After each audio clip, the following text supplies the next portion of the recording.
Ini adalah sebuah kisah yang sangat mengerikan dan sulit dipercaya. Kisah tentang jamaah haji asal Indonesia yang mendapat azab yang sangat menakutkan saat sedang melaksanakan tawaf. Dosa apa yang menyebabkan hal tersebut terjadi? Apakah Allah sangat murka hingga menghukum seseorang dengan cara seperti itu? Ternyata, ada sebuah rahasia besar yang tersembunyi di balik semua kejadian itu. Setiap orang akan menangis ketika mendengar akhir dari cerita ini. Simaklah kisah lengkapnya. Bagi yang belum subscribe, silakan klik tombol subscribe terlebih dahulu. Inilah kisah selengkapnya. Di sebuah desa kecil yang asri dan jauh dari hiruk-pikuk kota besar, hiduplah seorang wanita muda bernama Nadira. Sejak kecil, ia dikenal sebagai gadis sederhana yang hidup dalam keterbatasan ekonomi. Orang tuanya hanyalah petani biasa yang mengandalkan hasil sawah untuk menyambung hidup. Namun, Nadira memiliki impian besar. Ia tidak ingin selamanya hidup dalam keterbatasan seperti keluarganya. Dengan tekad kuat, ia mulai menjelajahi dunia media sosial dan menemukan peluang yang mengubah hidupnya. Awalnya, ia hanya seorang gadis biasa yang suka berbagi kesehariannya di Instagram. Ia merekam video memasak, berbagi tips kecantikan, dan sesekali mengunggah foto OOTD dengan pakaian sederhana. Namun, nasib baik berpihak padanya. Salah satu videonya yang berisi tutorial makeup sederhana, tiba-tiba viral dan ditonton jutaan orang. Dari sanalah awal mula kesuksesan Nadira dimulai. Tawaran endorsement mulai berdatangan, mulai dari produk kosmetik, pakaian, hingga barang-barang mewah. Dalam waktu singkat, jumlah pengikutnya melonjak hingga jutaan, dan ia pun menjelma menjadi seorang selebgram terkenal. Kesuksesan yang diraihnya begitu cepat membuat hidup Nadira berubah drastis. Jika dulu ia harus menabung berbulan-bulan hanya untuk membeli pakaian baru, kini ia bisa membeli barang-barang mewah dalam sekali klik. Mobil mewah, tas bermerek, dan liburan ke luar negeri menjadi bagian dari kehidupannya. Ia tidak lagi berjalan kaki di jalanan desa seperti dulu, melainkan mengendarai mobil sport yang mencolok. Tapi sayangnya, kesuksesan ini juga membawa perubahan besar dalam sikapnya. Nadira mulai merasa dirinya lebih tinggi dari orang-orang di sekitarnya. Seiring bertambahnya jumlah pengikut di media sosialnya, Nadira mulai membangun citra sebagai sosok dermawan. Ia sering membagikan momen ketika ia bersedekah kepada orang-orang kurang mampu. Namun, yang menjadi masalah adalah cara ia melakukannya. Saat memberikan bantuan, ia selalu memastikan ada kamera yang merekam setiap gerakannya. Guys, hari ini aku mau berbagi rezeki. Lihat nih, aku baru aja kasih 10 juta ke anak-anak yatim. Kalian juga harus rajin berbagi, ya, biar makin berkah. Katanya dalam salah satu videonya, sembari menyodorkan uang tunai ke seorang anak kecil yang tampak canggung di depan kamera. Meskipun banyak yang memujinya, tak sedikit pula yang merasa risih dengan sikap Nadira. Mereka melihat bahwa kebaikan yang ia lakukan lebih condong ke arah pamer dibandingkan ketulusan. Setiap aksi sedekahnya diiringi dengan caption bombastis seperti, "Alhamdulillah, masih bisa berbagi. Siapa lagi yang mau aku traktir?" Komen di bawah, atau, "Bersedekah itu wajib guys. Buktinya aku bisa sukses karena rajin berbagi." Tak hanya itu, Nadira bahkan membuat konten giveaway sedekah, di mana ia meminta pengikutnya untuk membagikan postingannya agar berkesempatan mendapatkan uang tunai darinya. Ia menganggap ini sebagai strategi marketing yang cerdas. Tapi bagi banyak orang, tindakan ini jauh dari makna sedekah yang sebenarnya. Hatinya mulai dipenuhi kesombongan, merasa dirinya sebagai orang paling baik karena bisa membantu orang lain. Kesombongan Nadira semakin menjadi-jadi. Ia mulai merasa bahwa kesuksesannya adalah hasil dari kerja kerasnya sendiri, tanpa menyadari bahwa semua itu adalah titipan Allah. Saat kembali ke kampung halamannya untuk mengunjungi keluarga, ia berjalan dengan kepala tegak, mengenakan pakaian mahal, dan membawa serta asistennya yang selalu siap merekam setiap momen. Ketika bertemu dengan teman-teman lamanya, ia tidak bisa menahan diri untuk membandingkan kehidupannya dengan mereka. "Kalian masih di sini aja? Masih jualan di pasar? Duh, aku nggak nyangka sih. Aku pikir kalian sudah sukses juga kayak aku," katanya sambil tertawa kecil. tanpa menyadari bahwa perkataannya menyakitkan hati orang lain. Para tetangga yang dulu menyayangi dan mendukungnya, kini mulai menjauhinya. Mereka merasa bahwa Nadira bukan lagi gadis yang dulu mereka kenal. Ia menjadi pribadi yang angkuh, yang memandang rendah orang-orang yang tidak berada di levelnya. Bahkan kepada orang tuanya sendiri ia mulai menunjukkan sikap meremehkan. "Bu, ayah, kenapa masih tinggal di rumah jelek ini? Aku kan udah sukses, tinggal minta aja, nanti aku belikan rumah baru di kota." Ucapnya dengan nada angkuh. Ibunya hanya tersenyum pahit. "Nak, rumah ini penuh berkah. Jangan hanya melihat dari luarnya saja," katanya lembut. Tapi Nadira hanya mendengus. Baginya, hidup di desa dengan rumah sederhana adalah sesuatu yang memalukan. Ia tidak menyadari bahwa kebahagiaan sejati bukan diukur dari harta benda semata. Suatu hari, Nadira mengumumkan sesuatu yang menghebohkan para pengikutnya di media sosial. Ia akan berangkat ke Tanah Suci untuk menunaikan ibadah haji. Tapi lagi-lagi, caranya mengabarkan hal ini penuh dengan kesombongan. "Guys, alhamdulillah, aku akhirnya bisa ke Makkah. Bayangin, aku ambil paket VIP loh. Kalian kapan nyusul?" katanya dalam sebuah video, memperlihatkan boarding pass kelas bisnis yang ia genggam. Ia bahkan membuat serangkaian vlog perjalanan haji eksklusif, yang lebih mirip dengan konten traveling mewah dibandingkan ibadah. Sebelum berangkat, ia juga membagikan tips tentang haji dengan gaya, di mana ia menunjukkan koleksi baju ihram, mahal, kacamata desainer, dan skincare premium yang akan dibawanya. "Biar tetap glowing walaupun di Makkah," ujarnya dengan nada ceria. Alih-alih fokus pada ibadah dan mendekatkan diri kepada Allah, Nadira justru menjadikan perjalanan hajinya sebagai ajang untuk pamer. Ia sibuk mengambil foto di depan Ka'bah dengan pose sempurna, memastikan setiap sudut pencahayaan mendukung estetika Instagramnya. Tapi ia tidak menyadari bahwa perjalanan ini akan mengubah hidupnya selamanya. Saat tiba di Makkah, Nadira merasakan sesuatu yang aneh. Meski langit tampak cerah, ia merasa udara di sekitarnya begitu berat. Ketika pertama kali menginjakan kaki di Masjidil Haram, tubuhnya mendadak lemas, seperti ada sesuatu yang menekan jiwanya. Saat tawaf mengelilingi Ka'bah, ia mulai merasa sesak napas. Keringat dingin membasahi tubuhnya, dan setiap langkah terasa berat. "Kenapa aku tiba-tiba begini?" gumamnya sambil berusaha tetap berdiri tegak. Tapi, keanehan tidak berhenti di situ. Ketika hendak berdoa di depan Ka'bah, tangannya terasa panas, seperti terbakar. Matanya berkunang-kunang, dan tiba-tiba ia mendengar suara berbisik di telinganya. "Kau datang bukan untuk mencari Allah, tapi untuk mencari perhatian manusia." Nadira terkejut dan langsung melihat ke sekelilingnya. Tidak ada siapapun yang berbicara kepadanya. Jantungnya berdetak kencang, perasaan takut mulai merayapi hatinya. Ia mencoba mengabaikan perasaan itu dan melanjutkan ibadahnya, tapi setiap langkah yang ia ambil terasa semakin berat, seolah ada sesuatu yang tidak beres. Ia tidak menyadari bahwa ini adalah awal dari sesuatu yang mengerikan, sesuatu yang akan mengubah hidupnya selamanya. Meskipun berada di Tanah Suci, Nadira tidak bisa menahan dirinya untuk terus menunjukkan sikap angkuhnya. Seharusnya, ibadah haji adalah momen bagi setiap jemaah untuk menundukkan hati, merendahkan diri di hadapan Allah dan memohon ampunan. Namun, Nadira justru melihatnya sebagai kesempatan untuk memperlihatkan gaya hidup mewahnya yang tak pernah ia sembunyikan. Setiap kali ia bertemu dengan jemaah dari berbagai negara, Nadira tidak pernah bisa menahan diri untuk membandingkan diri dengan mereka. "Lihat nih, aku bisa ke Makkah dengan pesawat kelas bisnis, sementara kalian cuma naik pesawat ekonomi. Kapan kalian bisa menikmati kenyamanan seperti ini?" Ucapnya dengan nada sombong, sambil mengelus tas branded yang ia bawa ke Masjidil Haram. Di tengah-tengah kerumunan jemaah yang penuh ketawaduan, Nadira seolah menjadi sosok yang berbeda. Ia sering terlihat berpos di depan Ka'bah, dengan pakaian ihram yang lebih terlihat seperti pakaian desainer, lengkap dengan aksesori mewah yang ia kenakan.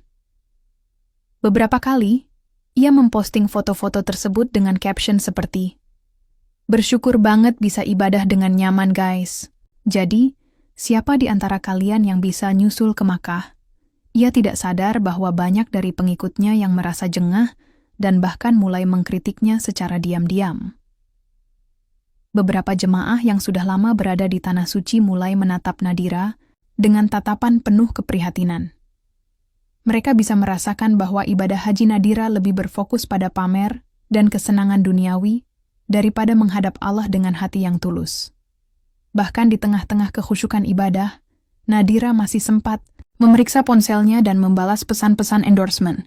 Ia merasa tidak ada yang lebih penting daripada menjaga citra diri di media sosial. Namun semakin lama ia berada di Makkah, semakin terasa juga beban yang tidak bisa ia jelaskan. Ada sesuatu yang mengganggu jiwanya. Seolah-olah Allah memberikan isyarat melalui perasaan tidak nyaman yang ia alami, tapi Nadira terlalu egois untuk menyadarinya. Ia merasa bahwa ibadahnya sudah cukup, bahwa ia sudah pantas mendapatkan segala kemudahan ini. Tak ada penyesalan di hatinya, hanya rasa puas dan bangga dengan dirinya sendiri. Pada suatu pagi, saat Nadira mempersiapkan diri untuk melakukan perjalanan ke Mina, kejadian aneh mulai terjadi. Ia terbangun dengan perasaan yang sangat berbeda dari biasanya. Seperti ada beban yang lebih berat dari kemarin, tubuhnya terasa kaku dan ia merasa kesulitan bergerak. Namun, Nadira mengabaikannya. Ia berpikir itu hanya efek dari perjalanan jauh yang melelahkan. Tapi begitu ia berdiri dan melangkah, sesuatu yang tak terduga terjadi. Kakinya terasa sangat berat, seakan-akan ada beban yang menahan setiap langkahnya. Nadira mencoba untuk melangkah lebih jauh, namun tiba-tiba ia terjatuh ke lantai. Tubuhnya gemetar, dan rasa sakit yang luar biasa menjalar dari ujung kakinya hingga ke seluruh tubuh. Apa yang terjadi dengan tubuhku? Pikirnya panik. Teman sekamarnya yang terkejut segera menolongnya dan membawanya ke rumah sakit terdekat. Dokter yang memeriksa tidak menemukan masalah fisik yang jelas. Namun mereka mengonfirmasi bahwa Nadira mengalami kelumpuhan sementara pada kakinya. Pihak rumah sakit tidak bisa memberikan penjelasan medis yang memadai, karena kondisinya tidak terdeteksi sebagai penyakit tertentu. Namun, ada satu hal yang aneh. Selama pemeriksaan, Nadira merasa ada sesuatu yang tidak beres. Ia merasa seolah-olah tubuhnya sedang dipenuhi dengan energi yang sangat negatif. Beberapa jam kemudian, saat ia mencoba untuk berdiri lagi, kakinya terasa ringan, meskipun tetap ada rasa kesemutan yang terus-menerus mengganggunya. Nadira pun mencoba untuk melanjutkan perjalanan, tapi perasaan tidak nyaman itu tetap menghantuinya. Ia mulai merasa gelisah, bahkan cemas. Apa yang terjadi padanya? Namun, ia tetap memutuskan untuk melanjutkan perjalanannya dengan berpikir bahwa ini hanya masalah kesehatan sementara. Tanpa mengubah sikap sombongnya, ia kembali melanjutkan ibadah seperti biasa. Ia masih merasa bahwa ia berada di posisi yang benar, bahwa segalanya akan baik-baik saja. Namun, dalam hati ada kegelisahan yang semakin kuat, dan itu semakin mengganggunya setiap kali ia mencoba untuk mengabaikannya. Saat berada di Mina untuk melontar jumrah, perasaan aneh yang dialami Nadira semakin menjadi-jadi. Suasana keramaian dari sekitarnya Tateno yang biasanya penuh semangat dan ketaatan, terasa semakin menyesakkan. Ia merasa seolah-olah ada yang mengawasinya, ada sesuatu yang mengikuti setiap langkahnya. Suara riuh dari jemaah lainnya seolah semakin jauh terdengar, digantikan dengan bisikan-bisikan yang datang entah dari mana. Tiba-tiba, Nadira mendengar suara desisan halus, seperti suara ular yang berbicara dengan lembut di telinganya. "Kenapa kamu masih sombong? Kenapa kamu tidak merendahkan dirimu?" Suara itu terdengar begitu jelas, seolah-olah berputar-putar di sekitar kepalanya. Ia terkejut, dan sejenak ia merasa sangat ketakutan. Nadira memandang sekelilingnya dengan panik, namun tidak ada siapapun yang tampak berbicara kepadanya. Semua orang tampak sibuk dengan ibadah mereka masing-masing, tanpa memperhatikan dirinya. Suara itu terus bergema di telinganya, semakin jelas dan semakin menghujam ke dalam hatinya. "Kamu datang untuk ibadah, tapi hatimu penuh dengan kesombongan. Apa yang kamu cari di sini? Apakah kamu mencari ridha Allah ataukah pujian manusia?" Suara itu semakin keras, namun Nadira berusaha menepisnya dengan berpikir bahwa itu hanya efek kelelahan. Namun, perasaan gelisah yang menghantui dirinya semakin lama semakin menjadi-jadi. seperti ada sesuatu yang menggerogoti hatinya, merobek-robek perasaan terdalamnya. Setiap langkah yang ia ambil terasa semakin berat dan semakin tidak nyaman. Suara itu terus berdengung, membuatnya semakin takut. Pada saat itu, ia berusaha berdoa dengan khusyuk, berharap bisa mengusir suara itu dengan doa dan tawakal. Tapi apa yang ia rasakan justru sebaliknya. Semakin ia berusaha mengusir ketakutannya dengan doa, semakin kuat suara itu terdengar. Rasanya seperti ada yang ingin memberi peringatan padanya, sesuatu yang lebih besar daripada sekadar perasaan cemas biasa. Kondisi Nadira semakin memburuk. Setelah kejadian di Mina, ia dibawa kembali ke rumah sakit di Makkah. Kali ini, ia merasa tubuhnya semakin tidak terkendali. Setiap kali dokter memeriksanya, mereka tidak bisa menemukan penyakit yang jelas. Secara fisik, tubuhnya sehat, namun ada sesuatu yang terasa aneh. Seperti ada energi yang tidak wajar mengalir di dalam tubuhnya. Dokter yang memeriksanya mengangkat alis, bingung dengan apa yang mereka temui. Secara medis, dia tidak memiliki kelainan fisik yang jelas, ujar seorang dokter, sambil memandang hasil pemeriksaan dengan cemas. Tapi ada perubahan yang aneh di tubuhnya. Kulitnya terasa lebih kering, dan denyut nadinya tidak teratur. Nadira merasa cemas dan tidak tahu harus berbuat apa. Kejanggalan demi kejanggalan mulai terasa, namun ia tetap enggan mengakui bahwa mungkin ada sesuatu yang salah dengan dirinya. Ia mencoba untuk tetap tenang, berusaha berpikir positif, namun tubuhnya seolah memberikan tanda-tanda yang sulit ia pahami. Suatu malam, ketika ia terbangun di tengah tidur, ia melihat bayangan hitam melintas di depan matanya. Bayangan itu bergerak dengan cepat, seperti ular besar yang melata. Nadira terkejut dan berteriak, tapi ketika ia membuka mata, semuanya tampak normal. Hanya saja, rasa takut yang menyelimuti hatinya semakin menjadi-jadi. Semakin ia berusaha mengabaikan perasaan ini, semakin intens perasaan aneh itu datang. Seolah-olah ia tidak bisa lagi melarikan diri dari apa yang sudah terjadi. Ada sesuatu yang lebih besar dari sekadar penyakit atau kelelahan. Sesuatu yang berhubungan dengan kehidupannya, yang penuh kesombongan. Malam itu, perasaan takut yang melanda Nadira semakin intens. Ia terbangun dengan keringat dingin yang membasahi tubuhnya. Seakan-akan ada sesuatu yang mengawasinya. Tiba-tiba, ia merasa seluruh tubuhnya seakan terlepas dari kontrol. Kaki dan tangannya terasa kesemutan. Dan ada rasa berat yang luar biasa di dadanya. Ketika ia memandang ke cermin, ia melihat dirinya berubah. Bukan lagi seperti diri yang biasa ia lihat, tetapi sosok yang tampak semakin asing. Matanya seperti terbelalak, dan kulitnya terlihat kering dan mengeriput. Ia merasa ada sesuatu yang merayap dalam dirinya, sesuatu yang tidak bisa ia jelaskan dengan kata-kata. "Kenapa ini terjadi pada aku?" bisiknya dengan suara gemetar, namun tak ada jawaban yang datang. Tiba-tiba, sebuah suara lain yang keras dan menakutkan terdengar dari dalam dirinya. "Karena engkau sudah melupakan hakikat sejati hidupmu. Kamu lupa bahwa segala yang ada padamu hanyalah titipan. Sekarang, kau akan merasakan akibatnya." Pada saat itu, tubuhnya mulai berubah. Bagian tubuh Nadira seakan-akan terurai, dan ia merasakan sebuah proses yang sangat menyakitkan. Tubuhnya mulai mengecil, kulitnya mengering, dan tanpa ia sadari, ia mulai berubah menjadi sesuatu yang sangat mengerikan. Sebuah ular besar yang melata, dengan kulit bersisik dan mata menyala penuh amarah. Azab telah datang, dan Nadira akhirnya mengerti bahwa kesombongan yang ia lakukan selama ini tidak akan pernah terampuni begitu saja. Ia kini berada di tanah suci, tetapi justru mendapat ujian yang lebih berat daripada yang ia bayangkan. Pagi itu, Nadira terbangun dalam keadaan yang sangat berbeda. Ia merasa tubuhnya berubah, setiap gerakan terasa asing, seperti tubuhnya bukan miliknya lagi. Mula-mula, ia mengira ini hanya mimpi buruk yang datang setelah semalaman berdoa di depan Ka'bah. Namun, ketika ia menatap cermin dan melihat refleksi dirinya, ia tersentak terkejut.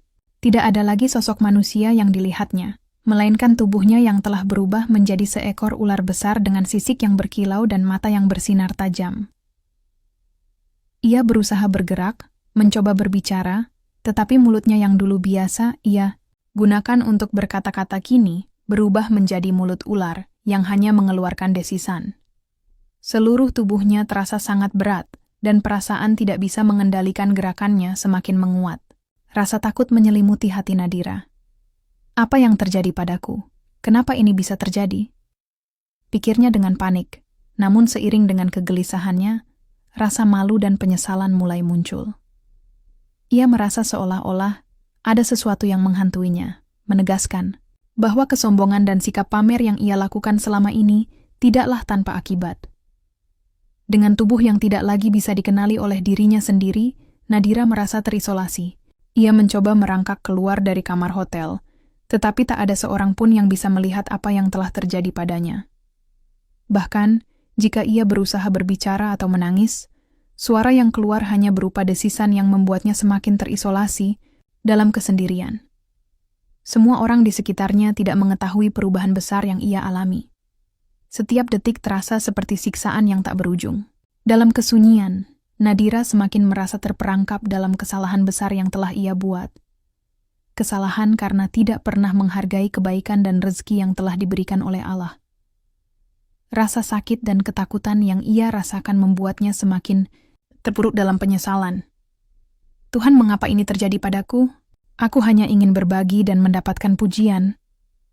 Pikirnya dengan air mata yang tidak dapat ia keluarkan. Setiap langkah tubuh ular yang ia miliki kini terasa penuh dengan penderitaan. Begitu banyak waktu yang telah ia habiskan untuk pamer di media sosial, membanggakan diri dan merasa lebih tinggi dari orang lain. Namun kini, ketika ia berada dalam keadaan yang paling rendah, ia mulai menyadari bahwa Allah lah yang menguasai segala sesuatu, bukan dirinya. Hari-hari yang dilalui Nadira sebagai seekor ular menjadi malam yang panjang dan penuh penderitaan. Setiap kali ia berusaha melawan rasa sakit dan ketakutan, semakin kuat pula perasaan menyesal yang menggerogoti hatinya. Ia menyadari bahwa kehidupannya selama ini telah dilalui dengan cara yang salah. Terlalu banyak pamer, terlalu banyak kesombongan, dan terlalu sedikit rasa syukur. Apa yang dulu ia anggap sebagai kebanggaan, kini malah berubah menjadi beban yang tak tertahankan. Selama bertahun-tahun, Nadira hanya berpikir tentang bagaimana cara agar tampil sempurna di mata orang lain. Setiap post di Instagramnya adalah bentuk pencitraan diri, bukan perasaan tulus yang datang dari dalam hati. Ia tidak pernah benar-benar merasakan kedamaian dalam hatinya, karena hatinya telah dipenuhi dengan kesombongan dan keinginan untuk dilihat orang sebagai sosok yang lebih dari yang lain. Ia bahkan merasa bahwa segala pencapaian yang ia raih adalah hasil kerja kerasnya sendiri, tanpa menyadari bahwa semuanya adalah karunia dari Allah yang Maha Pemberi. Ketika ia merenung dalam keadaan yang begitu hina, ia mulai memahami betapa salahnya jalan yang telah ia pilih. Hatinya penuh dengan penyesalan yang mendalam. Ia merindukan masa-masa dulu, ketika ia masih menjadi gadis sederhana yang tahu bersyukur. Kini, ketika ia telah kehilangan segalanya, ia baru menyadari bahwa kebahagiaan sejati bukan datang dari banyaknya followers, barang-barang mewah, atau pengakuan orang lain. Kebahagiaan sejati datang dari hati yang bersih, dari rasa syukur yang tulus kepada Allah atas segala nikmat yang telah diberikan. Namun, kini semuanya sudah terlambat. Nadira tidak lagi bisa kembali ke kehidupan yang dulu, dan ia harus menerima kenyataan pahit bahwa segala kesombongannya telah berujung pada azab yang tak terhindarkan.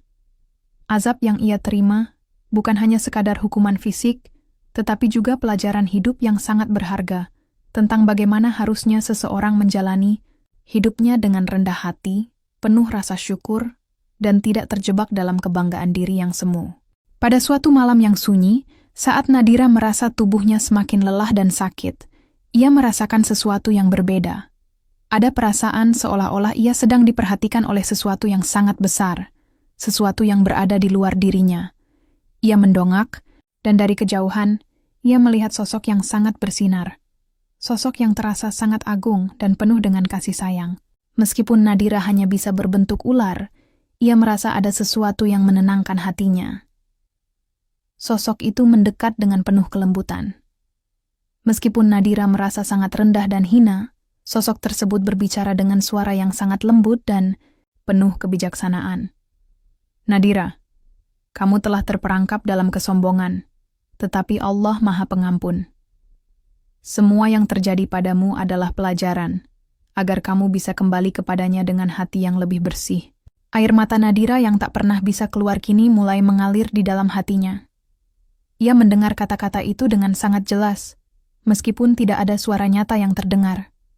Sosok itu melanjutkan, "Sungguh, kamu telah melupakan hakikat hidup yang sesungguhnya. Bukan harta, bukan kemewahan, bukan pujian manusia yang harus dicari, tetapi ridha Allah yang Maha Kuasa.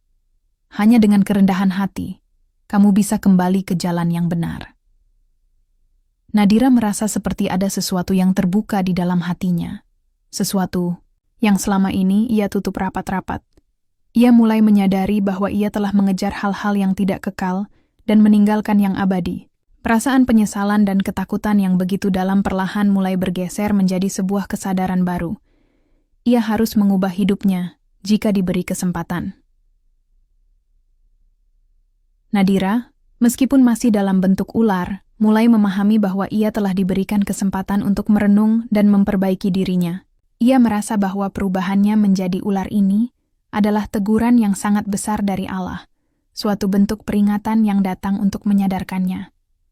Segala kesombongan yang pernah ia tunjukkan di hadapan orang lain kini terasa sia-sia. Selama ini, ia telah menghabiskan waktu untuk mencari pengakuan dan pujian manusia, tetapi kini ia tahu bahwa hanya pengakuan dari Allah yang memiliki arti. Hatinya dipenuhi dengan penyesalan yang mendalam. Nadira ingin kembali, ingin memperbaiki segala kesalahan yang telah ia buat, dan yang terpenting, ia ingin kembali kepada Allah dengan hati yang bersih. Namun, ia juga menyadari bahwa mungkin tidak ada lagi jalan untuk kembali ke kehidupan manusia biasa. Perubahan yang terjadi pada dirinya mungkin adalah akibat dari perbuatannya yang selama ini terlalu jauh dari jalan yang benar. Namun, dalam hati Nadira, ada secercah harapan bahwa Allah masih memberi kesempatan baginya untuk merasakan hikmah dari semua ini. Ia mulai berdoa dengan penuh ketulusan, meskipun hanya dapat mengeluarkan desisan dari tubuh ular yang dimilikinya. Ya Allah, ampunilah segala dosa-dosaku. Ampunilah aku yang telah sombong dan terbuai dengan dunia yang fana. Kembalikanlah aku ke jalan yang benar, jalan yang penuh dengan kerendahan hati dan syukur kepadamu. Cerita hidup Nadira membawa pelajaran yang sangat berharga bagi kita semua. Ada beberapa hikmah yang bisa kita ambil dari kisah ini. Pertama, kesombongan dan pamer bukanlah jalan menuju kebahagiaan sejati. Kebahagiaan sejati datang dari hati yang bersih, yang selalu merasa cukup dengan apa yang dimiliki, dan selalu bersyukur atas segala nikmat yang diberikan oleh Allah. Kedua, penting bagi kita untuk selalu merendahkan hati dan tidak merasa lebih tinggi dari orang lain. Setiap orang memiliki perjuangan dan perjalanan hidup yang berbeda. Tidak ada yang lebih tinggi dari yang lainnya di hadapan Allah, karena yang lebih utama di sisinya adalah ketakwaan dan kerendahan hati. Ketiga, kita harus selalu ingat bahwa segala sesuatu yang kita miliki, baik harta, jabatan, atau status sosial, hanyalah titipan dari Allah. Segala yang kita miliki bisa saja diambil kembali kapan saja, dan yang terpenting adalah bagaimana kita mengelola segala karunia tersebut dengan bijak dan penuh rasa syukur. Terakhir, kita harus selalu meminta ampunan Allah atas segala dosa dan kesalahan yang telah kita lakukan. Tidak ada yang sempurna, dan setiap orang pasti pernah berbuat salah. Namun Allah Maha Pengampun, dan selama kita mau kembali kepadanya dengan hati yang tulus, Allah pasti akan menerima kita. Nadira akhirnya menjadi contoh nyata bahwa kesombongan bisa membawa kehancuran, tetapi Allah memberi kesempatan bagi mereka yang mau bertaubat. Semoga kisah ini menjadi pengingat bagi kita semua untuk senantiasa rendah hati, bersyukur, dan terus memperbaiki diri agar tidak terjerumus dalam kesombongan yang bisa merugikan kita di dunia maupun di akhirat.